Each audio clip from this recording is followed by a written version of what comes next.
welcome you again for this NPTEL course on earthquake resistant design of foundations, and today is the fourth lecture in this course. As you are aware that the course has been divided in 5 modules, and then second module we have already talked about the general requirements, and then we also discussed the bearing capacity in the second. Today this is in the fourth lecture we are going to talk about the bearing capacity and settlements which is related on the shallow foundations. Now talking about the this is the part of the chapter 2, and that is chapter 2b basically, and what you have the total settlement of shallow foundations. So, and then we are going to talk about settlement of foundations on granular soil, continue with that modes of types of settlement, and finally limiting angular displacement will be also covered. So, continue with that. Let us first talk about total settlement of shallow foundations, and when we have total settlement of shallow foundations, you could see that total settlement in general is given by the relation of immediate settlement, then you have the primary consolidation and the secondary compression. So, this consists of 3 components as written in the slide, where Si is immediate settlement or elastic settlement, which normally takes place immediately, that is normally within 7 days after the construction. Then the primary consolidated settlements, which is due to the gradual expulsion of pore water from the voids of soil, which results in dissipation of excess pore water pressure, and as a result in increase in effective stress. So, this is also based on Terzaghi's theory of consolidation. And secondary compression, which is mostly for the organic soils, occurs at constant effective stress. Now, the issue is this one, that what is the rate of the settlements for this. So, if you see this chart here, then you could see that settlement versus time is given. So, the first part, which is immediate settlement, is not time dependent, and while the second part, which is called the primary consolidation and secondary compression, they depends on the time. That means, as the time passes, the settlement increases, and there is a time factor which is called T100, which is basically time required when excess pore water pressure is 0. That means, whole of the pore water pressure get dissipated.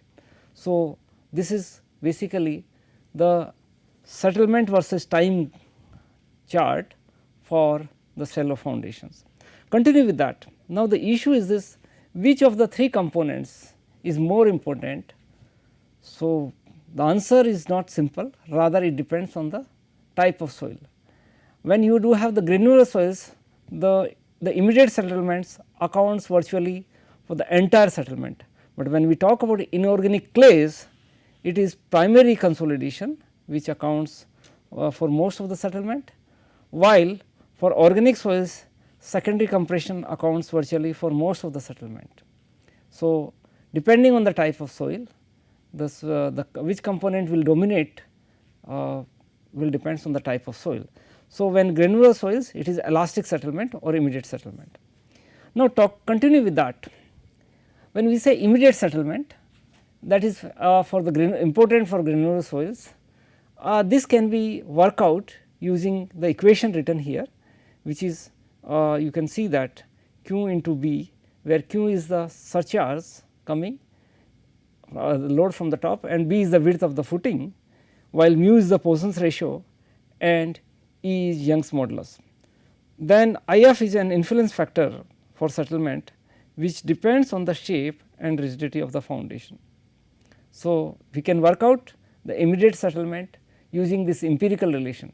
However, primary consolidation and secondary compression is not easy to calculate like such an equation, rather we need to conduct take the measurement, and then only one can ascertain the value of settlements. Continue with that. When we say there is one issue is related to contact pressure. So, when we talk about contact pressure, it is can be different for different types of, if you have the footing is flexible, in that case contact pressure at the interface of the footing and the soil is uniform, and and this happens with the respect of the type of subgrade under the soil material. That means, whether you have the clay or you have the sand, the the pressure distribution is uniform for flexible footing. However, when you do have the rigid footing, which is shown here, in that case the shape of the contact pressure will depends on the type of subgrade material. So, you could see in this first case, when you do have clay, in that case the pressure is more at the end, at the corners, and minimum at the center. But if you have the cohesionless sand, then in that case it is other way, that means pressure is more at the center and minimum at the edges. But if you have the C5 soil, where you have intermediate, means you have cohesion as well as the angle of internal friction, then it is more or less uniform, as shown in this next figure. So, the contact pressure is important, and thus this contact pressure variation governs the settlement. Continue with the settlement, then we have already talked about total settlements of shallow foundations. Now, let us talk about settlement of foundations on granular soils, which is important and easy to as we just discussed, that for granular soils it is the elastic settlement which is most important. Then continue with that, how to find the for the granular soils. When we talk about cohesive soils, you know that the compressibility and consolidation parameters are important, and they can be determined from the laboratory test. The reason being, because you can collect the what we call undisturbed samples, which can be tested in the laboratory. However, when you have granular soils or cohesionless soils, then it is difficult to get undisturbed samples. As a result, it is recommended that for the granular soils, the field test or institute test are preferred, and for the field test, and they are more reliable than the lab test. So, for the settlement to find the granular soils, the most of the time two types of tests are used. One is plate load test, which is very popular, and another is penetration test. Penetration test could be conducted either using SPT, which is a standard penetration test, or CPT, that is cone penetration test. Let us discuss these tests in the next slides, that what is how the plate load test, and then that how to find the settlement using SPT and CPT. When you have plate load test, the setup for the test is shown in this slide. So, you do what you have in this case, you have the girder which is anchored, and below the girder you have a proving ring, and proving ring is connected to a. So, what is important is here is the at the down, which is a plate of width BP. When you have what is BP, here BP is the width of the plate, and this plate is normally consist of mild steel, rough plate, and the width, this is a square plate. So, width could be anything, either it could be 30 centimeter, 45 centimeter, 60 centimeter or 75 centimeter. So, the width could be out of this range from 30 centimeter to 75 centimeter, any value, an increment of 15 centimeter can be selected. The width of the pit in which test is conducted is required to be 5 times the width of the plate, that means 5 times of BP, while the DF is called depth of footing. So, the plate is kept at the same level where later on the footing will be kept. So, depth is common, however, width is for the conducting the test, naturally the width of the pit required need to be more than the width of the plate, and the procedure is explained in the IS code, which is 188/1982, and the title of the code is method of load test on soils. So, all the details are given. Let us in brief discuss that so what is the salient features for this plate load test. As we already discussed, that is a square plate of mild steel is used. A small size is used for dense soil, while the large size is used for loose or soft soils. If the water table is above the level of pit, water is poured out to bring down the water table at the foundation level. So, it is important that water table should be like water need to be drained out, and water table need to be lowered. Load can be applied by using two mechanisms. One is what is called gravity load, another is called reaction load. and in these loads you have a sitting load of 70 kilogram force per centimeter square is applied, and once this load is applied, it is released after some time. Further load is applied in the increment of 1 by 5 of estimated load or up to failure, or at least when the settlement reaches to 25 mm. So, that means at least we need to have a settlement of 25 mm, or if already the failure load is estimated, then it is up to 1/5 of the failure load. Settlement is recorded at a time interval of initially for 1 minute, then 2.25 minute, 4, 6.25, 9, 16 and 25 minutes. These are all if you can find the root of these quantities. So, if you find then 1, 1.5, 2, these 2.5, 3, 4 and 5 will be the roots. And after 25 minutes the test is conducted at recorded, the data is recorded at each 1 hour. All the details are given in the code. Then what we do, the load settlement curve for the test plate is plotted from the test data, and the load settlement curve looks typically like this, which is shown in the next slide. This is the typical load settlement curve, and this is obtained from the, and these load settlement curves are you have the difference here. What you have, you could see that in this load settlement curve A, B, C, D, 4 curves are there. On x axis you have the load intensity, which is nothing but the total load divided by the area of the plate, and you have the settlement. So, as the load intensity increases, the settlement is also increases, but there is no linear relation. So, if you see for A, where you have dense cohesion-less soils, that means granular soils, there is a clear peak where you do have this load that increases, and once you have that you could see that if I highlight this part. So, you could see that there is a change, kind of a jerk, where from this point to completely changed. Then this was for the dense cohesion-less soils, but for cohesive soils this is the curve B. So, they are totally different. For the same, that for the load this will go. So, the settlement is what you do have, the settlement for the if I have the same load, and then for the same load the settlement is higher in this case compared to that for the settlement is higher for the A case compared to B case. Then we do have this is other way, the settlement is higher for the B case compared to the A case for the same intensity of the loading. However, the load carrying capacity is smaller for this clay compared to what you have for the sand. Then we have for the same settlement, if we check for the same settlement, the load carried by A is quite higher compared to B.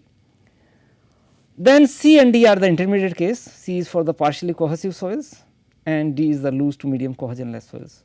So, these are the used for the there, but some empirical relations has been also used, and empirical relations are listed in the slide, and they has been given by the author Tarjagi and Peck in 1948, recommended that settlement of a footing on cohesion-less, that means granular soils, can be found from this relation. In this relation, what is important to notice that there is a quantity 30 is coming, and this 30 number is in centimeter. So, as a result, this equation value of Bf and Bp, where Bf is the width of the foundation and Bp is the width of the plate, that also we need to be put in the centimeter. And once you put all the quantity in centimeter, you get a ratio of settlement of footing versus settlement of plate. That means, on the right hand side you get the ratio only. So, then whatever unit you choose for plate settlement of plate, then you get the answer in the same unit for the settlement of footing. So, basically if you know the dimension of plate, if you know the dimension of footing, and conducting the plate load test, what we do, we find the settlement of the plate and the corresponding settlement of the foundation can be found from this relation, which is valid for granular soils. The load settlement curve can also be used for finding the ultimate bearing capacity if you do not have the equation which is for using the bearing capacity factor. and here the ratio of ultimate bearing capacity of footing to ultimate bearing capacity of plate is same as the ratio of width of footing divided by width of the plate. So, this is given by this relation. These two relations like this relation and this relation, these are two are for granular soils. Now, these two are for clays. So, what you have here for cohesive soils, the settlement of foundation is directly proportional to the width of the footing. So, you have on the right hand side the ratio of width of footing versus width of the plate, and then you can find the settlement. For cohesive soils, again the ultimate bearing capacity is same as the ultimate bearing capacity of plate. So, there is no correction due to the width of the plate or width of the, so that is the case. However, this relation is not recommended for clays. So, it is not recommended that because as we discussed earlier, this plate load test is basically for the granular soils, and it will be better for the clays or cohesive soils to conduct the experiments in the lab rather than relying on the field tests. So, continue with this, and we have this plate load settlement curve. Then what is the, there are few limitations of plate load test which is listed here. In no case plate should be less than 30 centimeter width of should be there, that means minimum width of the plate should be 30 centimeter and maximum we discuss is 75 centimeter. The test is valid for the medium and dense sands. In case of loose sands, it underestimates the settlement. If soil is not homogeneous, effect of low bearing pressure shall be accounted. Actual settlement would be in that case higher than what you get from this test. And we need to understand that this plate load test is a short duration test. So, naturally this will be applicable to find the immediate settlement which is for the granular soils. So, the applicability of the plate load test is for more for granular soils rather than cohesive soils. Continue with that. Second way of calculating the settlement from the test is using penetration test. And when we talk about penetration test, you know that this SPT or standard penetration test is very widely popular, widely used. And in this test using SPT you get the number n, number of blows. So, before we calculate the settlement using this number of blows, we need to apply two corrections. One correction is due to overburden pressure and another is due to dialtency. The overburden correction factor, there are many empirical relations, but the relation is given here. N value here given is the measured value in the field, n prime is the corrected value and Cn is the correction factor, which is given by a relation 0.77 log 10 2000s sigma V naught. In this case, sigma V naught bar is effective overburden pressure which need to be put in kilopascal, that means kilonewton per meter square. So, we need to be careful while using this formula. It is 2000 is coming, in that case sigma V naught is here in kilopascal. And further there is a range for the value of Cn. It is recommended that the minimum value of Cn should be 0.4 and maximum is 2. If you see this equation, then you could see that Cn values are higher when the overburden is smaller, that means at the top, and the Cn values get decreases. So, the maximum value, when you assume sigma V naught equal to 0, then this may give theoretically infinity, but that is not the case, or it may be higher than 2 values. So, if you see this chart where the value of Cn is given and sigma V naught, that is overburden pressure starting from 0 to 500 kilopascal is given.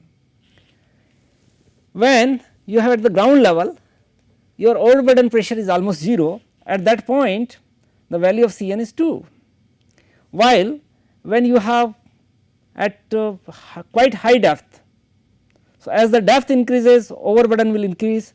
As a result, when the overburden increases, what you will have when the overburden will increase. So, as a result you could see that that this is decreasing and it will continue to decrease when the overburden increases, but the minimum value is 0.4 and maximum value is 2. So, while using this formula we need to be careful that the like recommended value minimum 0.4, maximum 2, irrespective whatever you get from this formula. Once Cn is decided, then using this relation you can apply the correction for overburden. The second correction, which is for dilatancy, that need to be applied only for when the soil conditions are saturated and fines or silty sands is there. So, if you have the fines and sand inside the sand you have the fines and it is saturated, then only dilatancy correction need to be applied. And dilatancy correction, as you may be aware that this is when the value of n is more than 15, that only then it is required to be applied. Otherwise, when it is less than 15, n double prime is same as n prime, but if it is more than 15, then it will be 15 plus 50% of the larger values greater than the values which is greater than 15. So, for example, if you have 22, so 22 minus 15 it will be 7 that means 3.5 plus 15 18.5. So, using these relations you can apply the corrections. Once you get the corrected values, that means this the value of n double prime, then we can use the charts given by the code, and the code IS 8009, that is part 1 1976. This chart is giving this chart is for the gives you the value of n. In this chart, what you before this let us look on this chart before we use it. What you have on x axis, width of the footing in meter, which is a normal scale, and it is going 0 to 6 meter, while on y axis you have settlements which is also in meter, but this value is per unit pressure, that means, and the pressure is here in kilogram force per centimeter square. So, on y axis scale is not normal scale, rather on y axis the scale you have is a logarithmic scale. So, while using this chart we need to be careful. First you select the width of footing and you can select the corresponding n values. So, n are varying from 5, 10, 15 and 20, 25, 30, and then our last value is 60. So, depending on the n values and the width b, we select the coordinate and then corresponding you find the value of settlement in meter, and this settlement you get is for a pressure 1 kilogram force per centimeter square. If your pressure is high, let us say 2 kilogram force, then you multiply by 2 and get the answer from this. So, this is how this chart is used, and in this chart there is one correction which is called the correction for water is applied, and this correction factor for water is given in this figure also. And if your water table is at a depth below b from the base of the footing, and in that case no correction need to be applied for the settlement. This is the same as we discussed for the shallow foundation bearing capacity while discussing IS code. So, if you have this correction factor, if it is more than b, no, it is not to be applied. But if your water table is between the base of the footing and a width b, then the correction factor is applied like using this relation, where dw dash is the depth of water table from the base of the footing. So, if this depth dw dash is 0, then correction factor will be 0.5. However, if dw dash equal to b, then correction factor will be 1, that means no correction need to be applied. So, using this correction factor, this will, as a naturally when water table is present, the settlement is going to increase, it is not going to decrease. So, this correction factor actually whatever settlement you get from this chart, then you divide that settlement using this correction factor, not multiply by this correction factor. So, for the settlement, correction is applied reverse way what we do for bearing capacity. So, in general the presence of the water will decrease your bearing capacity while it is going to increase the settlement, that is the concept. So, once your correction factor is found, then you divide the value of the settlement obtained from this chart and get the corrected value of the settlement. So, this was the case here, and this is we have already discussed, and this Cn the correction applied after this chart. Now, continue with that. What you have here, once correction is applied, then this was related to standard penetration test. Now, another way is CPT, that is what we call cone penetration test, CPT. And using CPT, settlement of each layer is found out, and then you add the settlement of each layer to find the total settlement.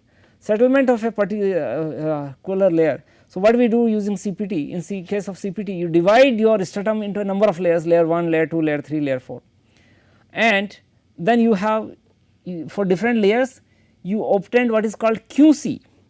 QC is called here, which is given here, in these relations are also coming.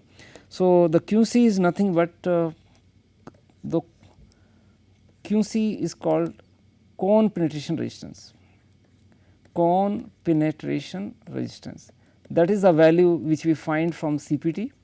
And once this QC is known, then using these two, either of these two empirical relations, one is given by De Beer and Metras and another by Mehrov, one can find the value of compressibility coefficient C, where it is in this case QC divided by sigma 0, and sigma 0 naught is effective overburden pressure at a particular depth for which you want to find the settlement. So, once C is known in this equation, H is the thickness of the layer, sigma naught bar is the effective at the depth of which tests need to be carried out, and this delta sigma is increase in vertical stress at the middle of the layer due to this loading. So, once we put all the values here, then we calculate the value of settlement in this case, and once settlement S for this layer, one layer is known, then we calculate for layer 2, layer 3, layer 4 and add all the settlements to get the total settlement, and using what we call the CPT method or cone penetration method. Then continue with that. So, we have settlement of foundation on granular soils. Now, let us discuss the third part of the settlement, which is called modes or types of settlements. That means we discuss in detail total settlement, but it is not only total settlement, or total settlement is normally that settlement which is consist of all the parts. But when we talk about types, then it could be in three parts. One is called uniform settlement. For the uniform settlement, your buildings settle uniformly. So, which is the case here in A case. If you see the A case, then you see the solid line was a position before the settlement, and the dotted line is the position after the settlements. So, the base of the building was initially here, and this moved down to by a distance S downwards. So, S is the uniform settlement in this case, but when you have a number of buildings, both the buildings may not settle by the same amount, which is the case in the case of what is called in differential settlement. So, you have this one building and then you have the another building here. So, in this case, the footing of first building settled by a amount n S1, while footing for another case identical, it is exactly identical, but it is situated at a center to center distance of L. The distance between two footings center to center is capital L. The first one settled by an amount S1, while the second one settled by an amount S2, which is quite high compared to S1. So, the difference between these two S2 and S1, that is S2 minus S1, is called differential settlement. So, this is normally represented by delta. So, delta is nothing but S2 minus S1, and if you divide this differential settlement by the length L, then this ratio is called angular distortion. The third quantity is called the tilt. When we have the tilt, if one corner of the building settled less and another corner settled more, that means between two edges of the building there will be differential settlement, which is shown in this figure C. So, this corner left corner settled by amount n S1, while right corner settled by S2, which is quite higher compared to S1. Again, the difference S2 minus S1 is the differential settlement, divided by the length gives you the tilt. So, tilt in this case, though formula is same, here it was angular distortion, here it was called tilt. So, building get tilted by an amount given by delta by L. So, this can be find out. So, obviously, that we want that the building there could be uniform settlement rather than the differential settlement. So, the building can settle uniformly. So, we try to avoid the differential settlement. Now, continue with this, there are like that some researchers have given relation between total and differential settlement, because it is difficult to have the total differential settlement to get. So, what is done, this for example, one of the researchers Bejiram, they have worked. First of all, in no case the differential settlement will be more than total settlement. So, normally it is expected that maximum differential settlement for the granular soils can be at the most 75% of the total settlement, and in clay soil the difference is much less than the total settlement, and normally differential settlement, because in the clay you have more uniform settlement. So, as a result, normally differential settlement does not exceed more than 50% of the total settlement. Bejiram's research in 1963 has observed the settlement characteristic of structures on sand as well as clay. So, if you see in this figure, the first A and B part, that is for the sands, and the another A and B are for the clay. If you see that there are relation, the first A part gives you the relation between angular distortion versus maximum differential settlement, B between maximum differential settlement versus maximum settlement. So, how we can utilize these charts? So, if you have fixed up from the codal values and other things the maximum values of total settlement, then for using this maximum value of total settlement, using this chart we can calculate maximum differential settlement. Once you know the maximum differential settlement in millimeter, then we can find the angular distortion using this. The same is the case for the clay, and if you compare the values, then you could see that maximum value of settlement for the here it is 120 mm for sand, while it is going up to 450 mm. Same is the difference for the differential settlement as well as the angular tilt. So, that means the value of the settlement could be higher than the value of settlement could be higher, or allowable settlement could be higher for the clay compared to for the sand, and the simple reason being that for the clay we expect that settlement will be more uniform rather than differential settlements. So, in case of clay more settlements can be permitted than compared to sand. Continue with that. Now, the last part of this settlement, that is the limiting angular displacements, and this limiting angular displacement depends on type of buildings and other issues. So, this table gives you the type of structure problems. Angular distortions is denoted by delta by L, where delta, as we already discussed, it is differential settlement, and L is the length for this structure, or it is the center to center distance between two footings. So, this ratio delta by L, when difficulties with machinery sensitive to settlement, it should be 1 by 750. For dangers for frames with diagonals, 1 by 600. You want to put the limit for buildings where cracking is not permissible, then it should be 1 by 500.